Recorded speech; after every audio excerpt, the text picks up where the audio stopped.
विमल बोलो जुबा केसरी, हर पल मनाओ केसरी त्योहार। प्रणाम, मैं गरिमा सिंह।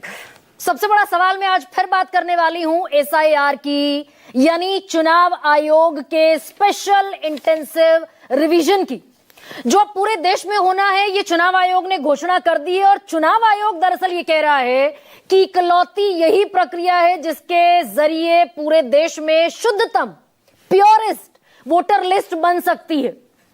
और इसीलिए बिहार में चुनाव से ठीक पहले इतनी बड़ी प्रक्रिया, इतना बड़ा प्रोसेस शुरू किया गया, क्योंकि एक एक वोट का वेरिफिकेशन चुनाव से पहले जरूरी था, वोटर का वेरिफिकेशन जरूरी था। और लगातार ये नैरेटिव बन रहा था कि घुसपैठिए हैं, सीमा से घुसे हुए घुसपैठिए, राशन कार्ड बनवाकर बैठे हैं, वोटर लिस्ट में नाम दर्ज कराकर बैठे हैं, हमारे संसाधनों पर कब्जा जमा कर बैठे हुए हैं। इसीलिए चुनाव से ठीक 3 महीने पहले ये एसआईआर जरूरी था। ये चुनाव आयोग ने बाकायदा कहा अपने ऑफिशियल स्टेटमेंट में। लेकिन दरअसल जो सवाल उठे, भाई छोड़ दीजिए पॉलिटिकल पार्टीज को, क्योंकि सारी पॉलिटिकल पार्टीज अपना फायदा देखेंगी, कुछ गैर जरूरी सवाल भी उठा सकती हैं, नाजायज सवाल भी उठा सकती हैं। लेकिन कुछ सवाल देश के इलेक्शन कमीशन ऑफ इंडिया पर वाजिब उठे, गंभीर उठे और सुप्रीम कोर्ट ने उठाए। कॉन्स्टिट्यूशन की कस्टोडियन है सुप्रीम कोर्ट भी। सुप्रीम कोर्ट ने कहा कि भाई चुनाव से ठीक 3 महीने पहले आप एसआईआर जैसा इतना ह्यूज प्रोसेस कैसे शुरू कर सकते हैं?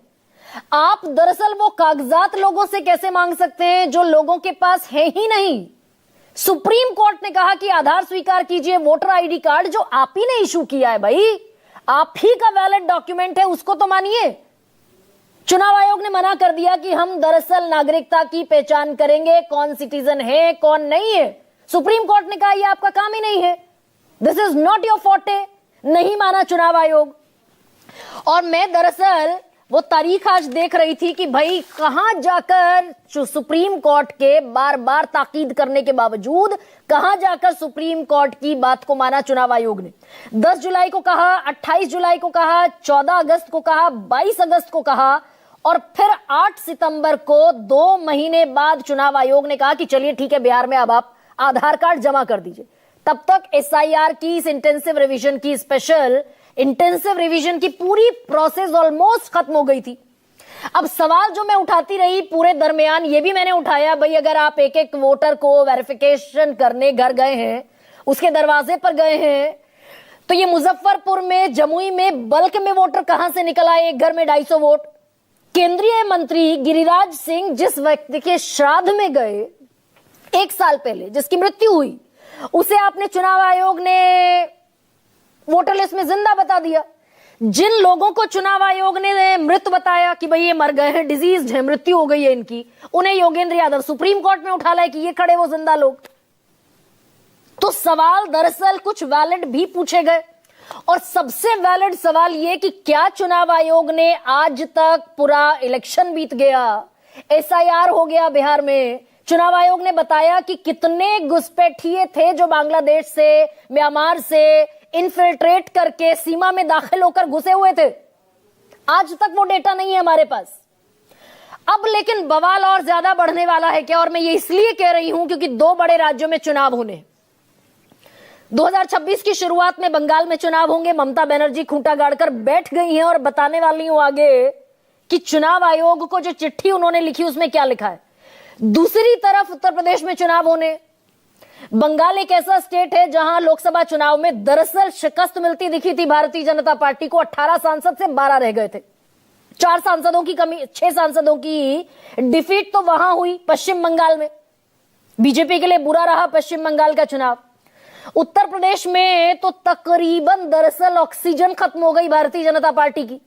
62 सांसद थे, अनुप्रिया पटेल और बाकी सबको मिलाकर और भी ज्यादा थे, लेकिन घटकर रह गए सिर्फ 33 सांसद, आधे ऑलमोस्ट, जहां 80 पार का नारा था। तो उत्तर प्रदेश में जो सीटें घटी 62 से घटकर 33, इसी का नतीजा रिफ्लेक्ट हुआ लोकसभा के पूरे परिणाम पर। 24 के 2040 की सीटों पर रह गई भारतीय जनता पार्टी। नारा था 400 पार लाएंगे, 370 पार लाएंगे। अब दरअसल अखिलेश यादव इस पर ताल ठोक कर बैठ गए और दरअसल ये बड़ी गलत रवायत भी है क्या कि जिस संस्था को मैं कह रही हूं वो the most credible, the most trustworthy, the most trusted चुनाव आयोग, भाई पिछले 75 साल से चुनाव करा रहा है इस देश में, लोकसभा का चुनाव भी इसी चुनाव आयोग ने कराया। अखिलेश यादव आज बैठ गए प्रेस कॉन्फ्रेंस करने और कहते दिखे कि ये बीजेपी से मिला हुआ चुनाव आयोग है।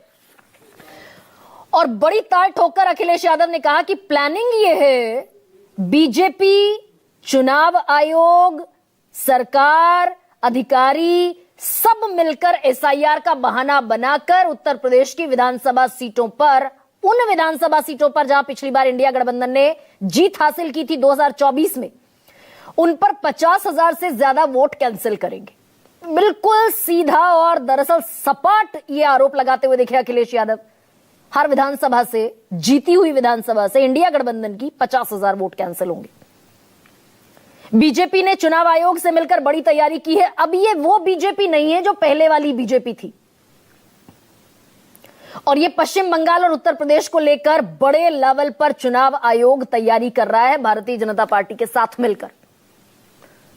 तो ये आरोप बड़ा अपने आप में गंभीर आरोप लग जाता है। 4 दिसंबर तक, क्योंकि उत्तर प्रदेश में भी एसआईआर चल रहा है और वहां दरअसल हर जगह ही जहां जहां एसआईआर चल रहा है वहां 4 दिसंबर तक, 4 नवंबर से शुरू होगी, प्रोसेस शुरू हो चुकी है। 4 दिसंबर तक सबको घर घर जाकर मतदाता का सत्यापन कर लेना है। 4 दिसंबर तक 1 महीने का वक्त है। सबसे बड़ा राज्य है उत्तर प्रदेश। अब ऐसे में ममता बनर्जी भी सामने आई। अखिलेश यादव से हालांकि पूछा जाएगा आज उनके प्रवक्ता से कि भाई 24 का चुनाव भी तो उसी चुनाव आयोग ने कराया था जिसमें आप 36 सीटों के साथ सबसे बड़ी पार्टी बनते हुए दिखाई दिए थे। अब ममता बनर्जी कह रही हैं जेल भेज दो, गला काट दो, लेकिन जो हो रहा है वो तो होने नहीं दिया जाएगा। आज नहीं बल्कि 2-3 दिन पहले 19 नवंबर को उन्होंने मुद्दा उठाया था कि चुनाव आयोग इनह्यूमन है, अमानवीय है, बीएलओज पर प्रेशर डाला जा रहा है, बीएलओज पर जबरदस्त दबाव है, अधूरा गलत डेटा बीएलओज जमा कर रहे हैं। पिछली बार 3 साल में हुआ था, इस बार 2 महीने में कैसे होगा, एक्यूरेसी नहीं है, कंप्लीट डेटा नहीं है, दबाव में सब काम कर रहे हैं। और मौत जो हो रही है बीएलओज की, वो भी ममता बनर्जी मुद्दा बनाती दिखी कि 16 दिन में 28 बीएलओज ने, किसी ने सुसाइड कर लिया, किसी ने ट्रेन के आगे कूदकर जान दे दी, कोई पंखे से लटक गया, किसी को हार्ट अटैक आ गया। पूरी फेहरिस्त है वो। 16 दिन में 28 बीएलओज, बूथ लेवल ऑफिसर जिन्हें घर घर जाकर डेटा इकट्ठा करना है और ईआरओ को, इलेक्टोरल रजिस्ट्रेशन ऑफिसर को जमा करना है, वो लगातार सुसाइड कर रहे हैं।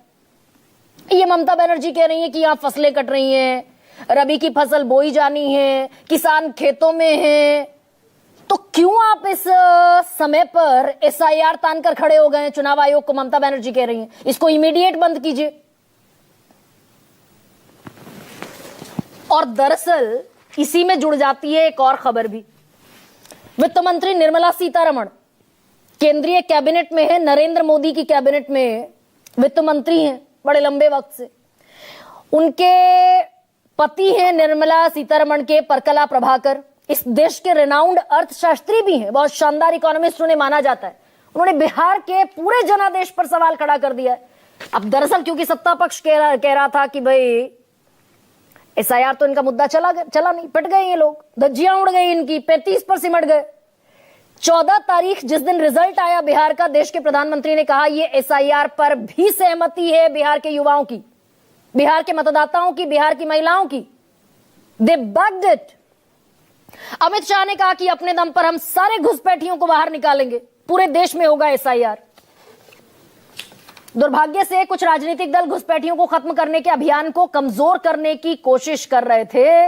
ये राजनीतिक दल एसआईआर की प्रक्रिया और चुनाव आयोग द्वारा मतदाता सूची के भी संशोधन का विरोध कर रहे हैं। मैं आज स्पष्ट कर देना चाहता हूं कि हम अकेले दम पर इस देश से सभी घुसपैठियों को बाहर निकालेंगे, ये हमारा संकल्प है। तो भाई बिहार में आज तक पता क्यों नहीं चला कि कितने घुसपैठिए थे? एसआईआर के बाद कितने पकड़े गए, कितने डिटेक्ट हुए, कितने डिलीट हुए और कितने डिपोर्ट हो गए? ये भी देश के गृह मंत्री का ही बयान है। अब ऐसे में जिस खबर पर मैं आपका फोकस चाहती हूं ये कि परकला प्रभाकर ये आरोप लगा रहे हैं कि बिहार में जितने वोट थे उससे 1,77,000 वोट ज्यादा गिन लिए गए। बाकायदा उन्होंने 12 ट्वीट्स किए एक के बाद एक सोशल मीडिया पर, और वो ये कह रहे हैं कि I have screenshots of the election commission of India declarations for all 243 seats.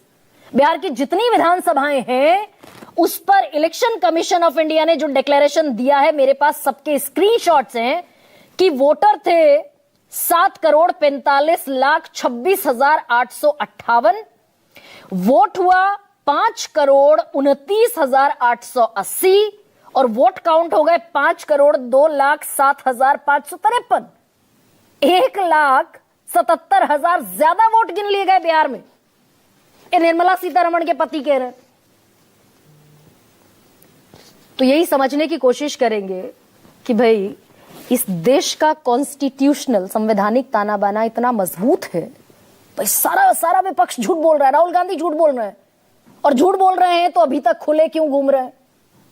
इसी पर चर्चा करूंगी, कुछ बयानों के साथ शुरुआत कर रहे हैं।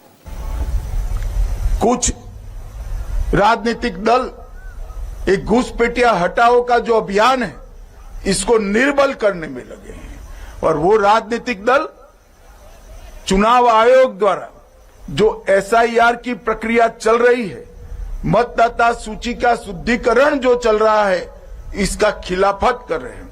मैं आज इस हीरक जयंती समारोह में बहुत स्पष्ट करना चाहता हूं कि हम इस देश में से एक एक घुसपैठिए को चुन चुन कर बाहर निकालेंगे। ये हमारा प्रण है कि 2024 की हार के बाद सबसे ज्यादा भारतीय जनता पार्टी और चुनाव आयोग फोकस कर रहा है वेस्ट बंगाल पर और उत्तर प्रदेश पर।